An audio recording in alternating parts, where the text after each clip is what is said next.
Please join me in welcoming Patrick Ketchum. Thanks.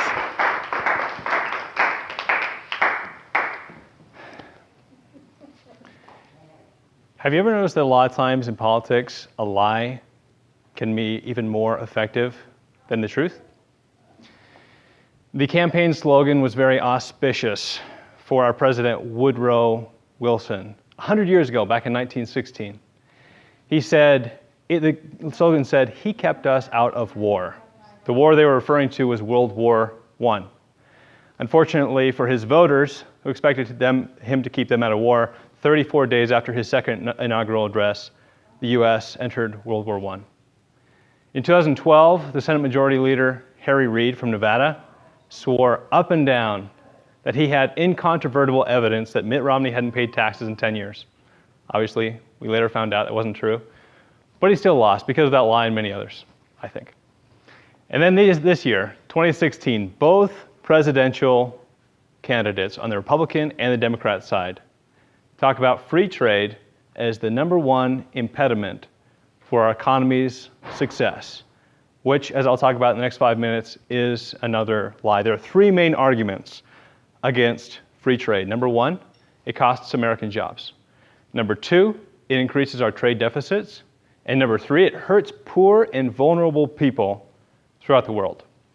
Free trade means freely trading with other countries, buying and selling goods without extra taxes, or in this case, they're called tariffs. Protectionism is the opposite of free trade.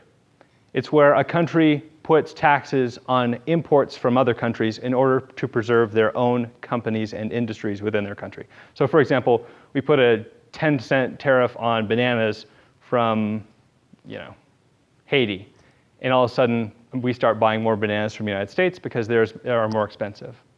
So the first example of this comes in 2002 with George W. Bush. He decided that he wanted to save steelworkers' jobs in the United States. There are 187,000 steelworkers in the United States. And he said, I want to protect some of their jobs, at least some of them, okay, a few thousand of them. So he put a tariff on steel coming from Japan and China.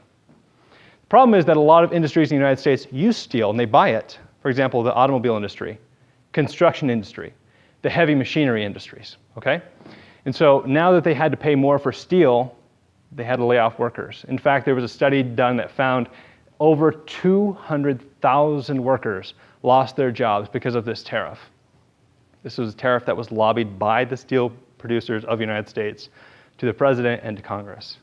They got it passed. It's almost like going to the bank and having $1 and wanting change and them giving you a quarter. You only have to do that once before you figure out it's not a good trade. Free trade works. Protectionism costs jobs. In fact, Milton Friedman, a very famous economist back in the 20th century, said that protectionism only protects Americans from lower prices and from more jobs. Argument #2. Free trade increases deficits, trade deficits that we have with other countries. The fact is, trade deficit is only effective because it's a scary sounding word, right? Trade deficit. But all it means is that we're a wealthy country and that we're a healthy country. Trade deficit means that we bought more from someone than they bought from us. What do you expect when we have a trade deficit with Mexico? What would we expect? Mexico has its population is 50% below the poverty line. Do we really expect them to have more buying power than we do? Of course not. The only time that we've had a significant string of years of deficit surpluses in the United States was during the 1930s. Obviously, the Great Depression years. So if you want more trade surpluses, we have to go back to the economy that we had in the 1930s. Trade deficits mean that we buy more, that we're a wealthy country, and that we're healthy. #3, that free trade hurts poor people to an inordinate degree. This is absolutely not true.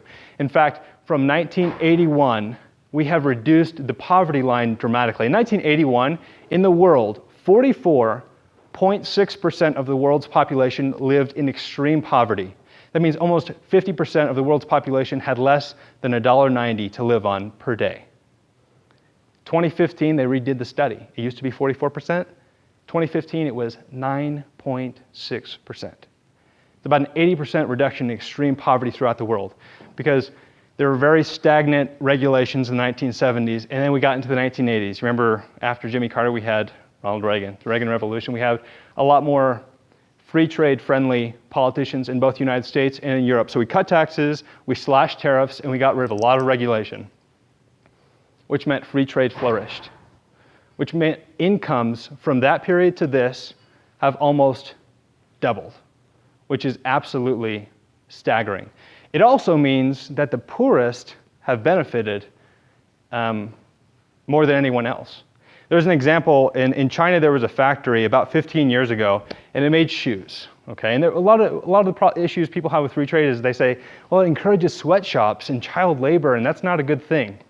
So there was this factory in China, and it had a lot of adolescents who worked there. And a lot of these kids didn't have families, and this is the only way to support themselves. The problem was that this factory in China didn't have very high safety standards. And so the company in the United States who were buying shoes from this factory said, hey, listen, your safety standards are too low, you've got to raise them, we can't be seen doing business with you. The Chinese company tried, but failed to meet the requirements from the US importer. As a result, the United States company decided not to buy from that company anymore, and all of the adolescents, all of their employees were laid off. What happens to these kids? They weren't being forced to work there. They were doing it because it was their only and best alternative. Lots of them, and this is not an exaggeration, and it's happened more than once. Many of them were forced to become beggars, prostitutes, or simply starve. There aren't a whole lot of options, and guess what? We went through our own industrial revolution in this country and in Europe. And to deny that same process of growth to other countries is not only unfair and selfish, it's actually cruel to them. Free trade saves jobs.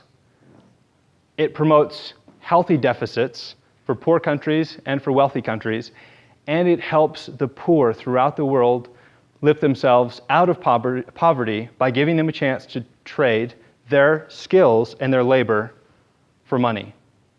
We have to reject the incendiary lies of both political parties that free trade hurts our country. The truth is, it saves American jobs, and this is something that we need to understand. Mr. Toastmaster.